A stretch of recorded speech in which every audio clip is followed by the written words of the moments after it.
Good morning and welcome to DSC1630, Chapter 6, Section 2, and we're busy with capital budgeting.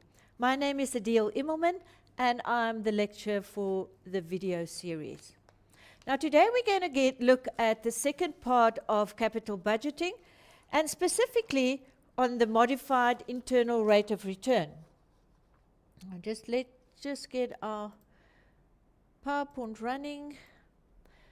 And we're going to look at the modified internal rate of return. Now, with the previous net present value, profitability index, and so forth, we only had one outflow in the beginning of our investment.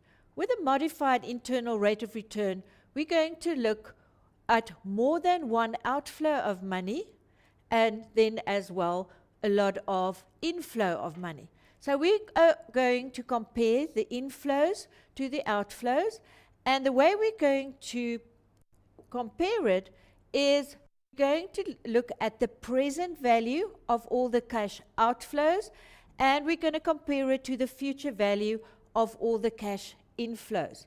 And that we then call the modified internal rate of return. Just activate our pen quickly. Oh, we're in purple today. Internal rate of return. We compare again a ratio, the present value of our outflows to the future value of our inflows to the power of 1 over n, n being the full term of this investment, and minus 1. Now, very important. C is the present value of the future value of your inflows, and P out is the present value of the outflow. So let's look at our timeline. Let's say here we've got an inflow, there we've got an outflow, inflow, inflow, and here we've got an outflow. And this is, let's say here, 0, 1, 2, 3, 4, 5. Let's make that an inflow as well. So the ones going up is the negatives, and going in is the positives or the inflows. Right. So what we're going to do with the modified rate of return, modified internal rate of return, we're going to get the C value is the future value of your value at year 1, 2, 4, and 5. Now, firstly, can we add them all together? No. By this time, you must know we can't add values at different time periods together. So we need to move them all to the same date. So with the inflows, we move it to the last year of the investment or the info that we have. So in this instance, the value at year 1 should move to 5. The one of 2 should move to 5. And 4 should move to 5 as well. Right. Other way around, what about the present value of our outflows? We move it back in time to, let's, very important, year 0. Right. If you don't have a year 0, you still take it there. And this specific one is already at year 0. So we add them together, but we first need to move them. Right. So what do we use then to move it forward or backwards? In the case of the cash inflows, which is the positives, right, we make use of the rate of an investment, your investment interest rate. That's what you would get from the bank if you want to invest or deposit money into the bank. Then the outflows, what interest rate do we use there is we use the rate that we would borrow money from. Meaning the minuses is a cash outflow. So if you don't have the money, you've got to go to the bank and borrow the money. So the negatives then, you use the borrow rate, the interest rate, and the ones that you move forward, or your positives, normally you would invest when you get it in invested. So that's why you're using the interest rate of the investment as such. Right. So you move it forward or backwards. Now again, how do I move money backwards and forwards now with a modified internal rate of return? we make use of our normal compound principle. If I move money forward in time, I multiply by the interest component. Can you remember that? And when I move money back in time, I divide by the interest component. So, a future value is equal P1 plus Jm over M to the power of Tm. Can you remember that? Let's take a nice and clean page. Right? That if I want a future value, meaning if I move money forward in time, I multiply by this interest component. And what about if I move money back in time, meaning I want a principal value or calculate a principal value? I take my future value divided by my interest component, JM over TM. Right. So your investment rate and your borrow rate will then be your JM. Normally it's given to you per year, then your M value is 1, right? Because it's compounded yearly, and you will use that for your M. And the T times M is how many years you're moving the money forward or backwards. Can you remember that? We always said T, or your N value, is the value, in this case your TM, because M is 1, Tm is actually equal to T, the years that you're moving it forward or backwards. If your terms are years, then you actually take from where to where you're moving it to be your T value as such. Now, how do I compare it? How do I make the decision, is this a good investment or not? I will look then at my investment rate. If the modified internal rate of return, that's what I get on my return on my investment, is smaller than the investment rate, I will reject it. And if it is more than the investment rate, I would say this, I'm definitely going to invest, and I will accept it. So you compare it with your investment rate then. How do I ID this specific problem? I will always tell you, use the method of modified internal rate of return, or you can, when we've got more than one outflow of money, you will be using the modified internal rate of return. How do I calculate it? Using your financial or your normal mode of your calculator. Now on the board there's an example of the timeline, and you can see the 10,000, the 5,000 and the 1,000 is the outflows. I've already drawn an example for you on the board, and the greens are the inflows. Okay, now what is the steps that we need to take to calculate this? Very easy. Firstly, we calculate the present value at the time now of all the cash outflows. Step 1 and 2 you can do either way, it doesn't matter. You can do number 2 first or number 1, but you basically firstly calculate a present value of all the outflows using the borrow rate, and you move then all the values to now. So can you remember what we said when I draw it? Okay, that's an inflow, let's say there is an outflow there, and inflow. So this outflow I'm moving back in time to now, but this must be year 0, right? And this, sorry. I've now, that's an inflow that I've drawn there. Okay. Right. Okay. This is our outflow, our negative.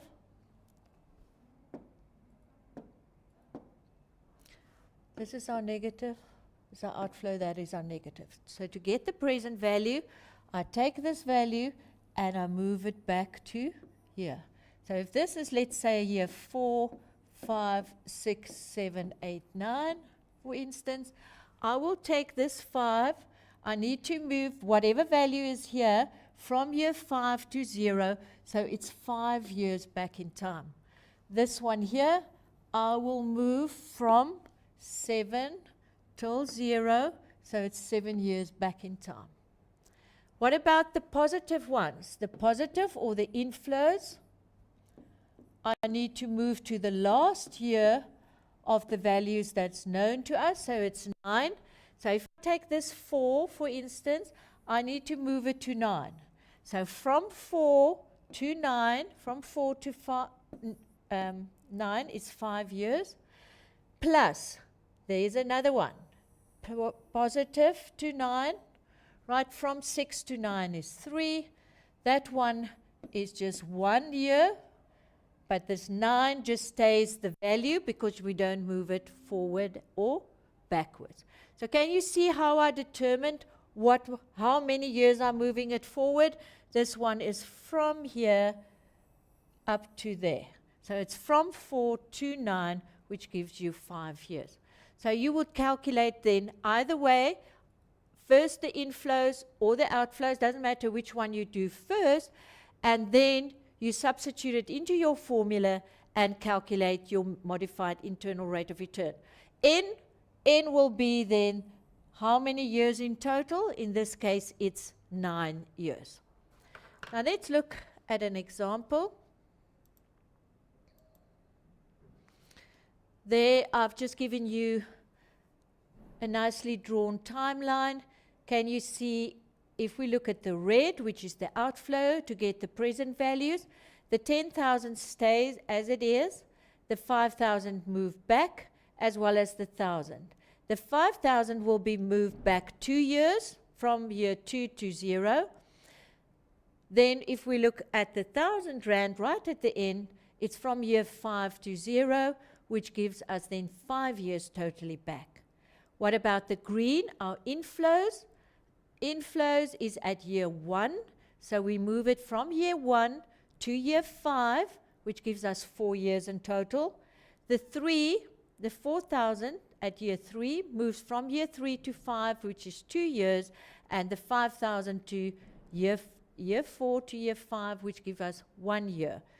Right, now all of that with the future value, we use the investment rate, and with the present value, we use the borrow rate. How do I remember it? Remember, with outflows, normally you would have gone and maybe borrowed the money, so you use the borrow rate. With the inflows, you most probably will invest it, so that's why you're using the investment rate. Very important, always move to year 0, although your first one is maybe at year 1 or 2, like the one we had on the board here. The first one was 4, but we still moved it to year 0. Okay, let's look at this one on the board. Question 1. Sophie wants to buy the ever so young shop around the corner. The following cash flows are involved. There's the cash flows, and then they ask for the present value. In this case, they actually gave you 4 steps to work it out, but sometimes I will just ask in the exam, calculate the MIRR. Right, now let's start. First thing always, we would draw our timeline. So there's our timeline. Right, we start year 2. Let's say here's year 2, 3, then 7, more or less 8, and 9 over there. In year 2, we've got an inflow of 200,000. Right, year 3, we've got an outflow, so it's going that way, of 500. Then year 7, we've got an inflow of 800. And then in year 8, we've got another inflow of 850. And year 9, we've got an outflow of 210. Right. Okay, which ones are the positives? Which ones are the negative? The negatives, let's put that in red. Red. And that's a red one over there. And the other ones, let's make it green. Nice. The inflows is those ones going in there. Okay, so firstly, we're going to calculate the present value of our outflows. Right, now the present value of the outflows, because it's outflows, we use a borrow rate. So if we go back to our problem, it said can borrow money at 19% per annum. So the green one is 19% per annum. So we know we're going to move the money back at 19% per year. So the first one, we're going to move from year 2 to 0, right? So we're moving it back. When I move money back, I divide by the interest component. So it's 200. Sorry. Got too many zeros there. Let's quickly just take it out. Green. I'm still on green. So it's 200. I'm moving it back in time. So I divide by, or you can multiply by the negative. Can you remember that? Plus 0.19 to the power of, how many years am I moving it back? From 2 to 0. It's 2 years in total. Right. Plus, I'm going to write it below it. Oh, guys, sorry. The green is the inflows. Oh, you can see it's a Monday afternoon here. Let's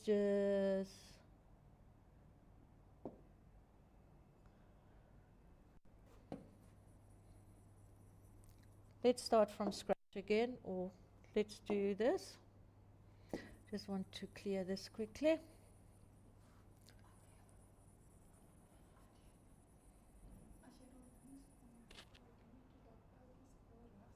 Yes, sir. Okay.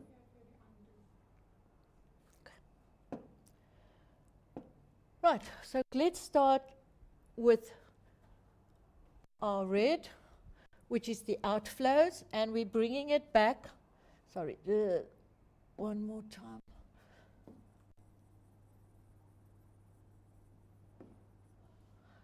Okay, now we're ready again. To recap, the reds are outflows, the greens are inflows, and we need to either firstly take the outflows and calculate the present value or the future value of the inflows. So we'll start with the outflows and we move them back to now, right? So that one there and this one there, and we're doing it against the 19% red because we are borrowing money. It's the outflow of money. So the present value of our outflows is equal, firstly, the 300,000. We're moving it back. So we must divide by our interest component, and how many years? From 3 to 0 is 3 years, and that one is from 9 to 0, so it's 9 years. So we can write it as 3. Another way of writing it, remember, we could say that multiply by 0.19 to the power of -3. Right? That's the same thing. Plus, there's another outflow, the 210,000, divided by 1 plus 0.19, and we said we're moving it from 9 to 0, which is 9 years back. And here we could have written 210, 1 plus 0.19 to the power of -9. Right, so that gives us the present value of our outflows. Now what about the future value of our inflows? So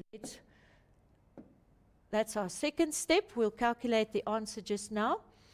What about the green ones? We take them to the last year. So it's from 2 to 9, which is 7. This one is from 7 till 9, which is 2. And this one is from 8 till 9, which is 1. Right, so the future value of my inflows, they also call it C. If we take our first one, the 200,000, because we're moving forward in time, we multiply by the interest component. Now, do we use 0.19? No, because we're working with the inflows, we're looking at the interest rate to invest your money at, which is 17.5%. 0.75, right, divided by 1, because it's yearly. And then I'm moving it from 2 till 9, which is 7. Plus the second one will be the 800,000. 1 plus 0.175, right? And I'm moving it from 7 to 9, which is 2. Plus, lastly, what about the 850? 850, and we move it forward in time, 175, and we're moving it forward 1 year forward. So are you happy with what we've done there? The present value of the outflows is the 500 and the 210 we brought back to now. If we bring it back in time, we divide by the interest component, or you multiply by the negative. And then the future value, to get the future value, we multiply by our interest component, moving it to the last year. So our next step will then be to calculate our MIRR. So there I've drawn the timeline. I've moved it back and forward. Guys, let me just see here. That borrow rate is 19. Sorry, I've made a mistake there. It's not 17, but 19 on my slide. I'll correct that one there. Okay. So the present value, we all move it forward, the -3 and our -9, or you can write it as divide by. And that gave us an answer. If you work it out, remember you can use your calculator's financial mode to work it out.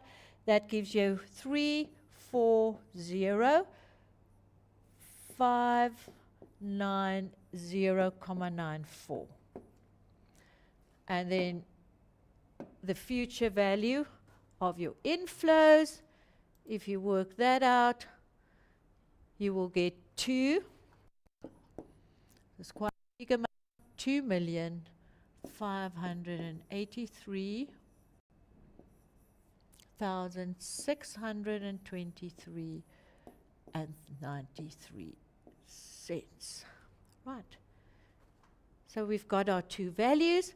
Now we need to substitute it into our formula to get the internal rate of return.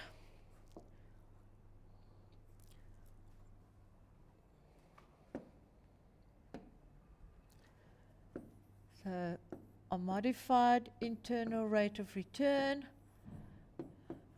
Remember, it's a C, present value of your outflow, 1/9 minus 1.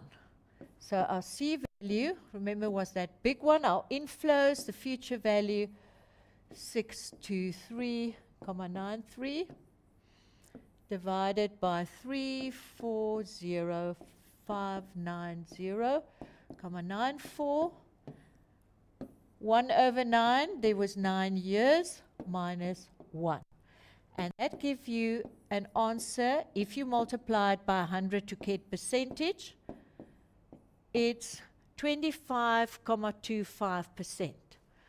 Right, so your modified internal rate of return is 25% you will get on your money if you do that investment. If you just keep your money and you invest it, you will only get 17.5% on your money. That's a normal investment rate. So if you don't do the investment and you just invest your money, then you will only get 17.5%. So because this is then bigger than your 17.5%, you would say, yes, I would invest.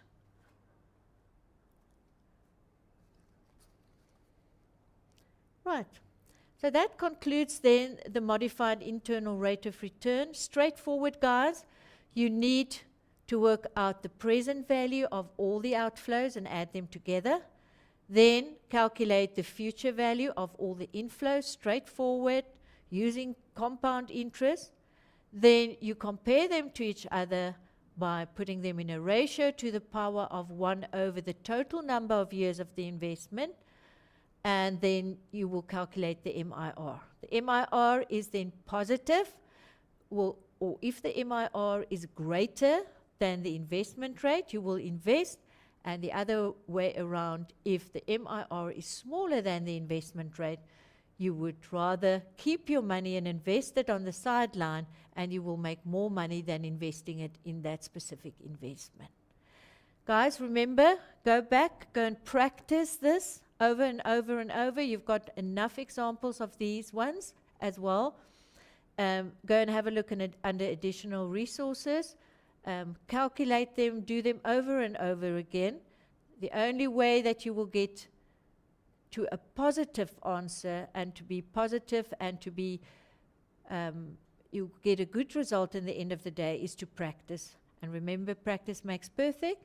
See you next time. Goodbye.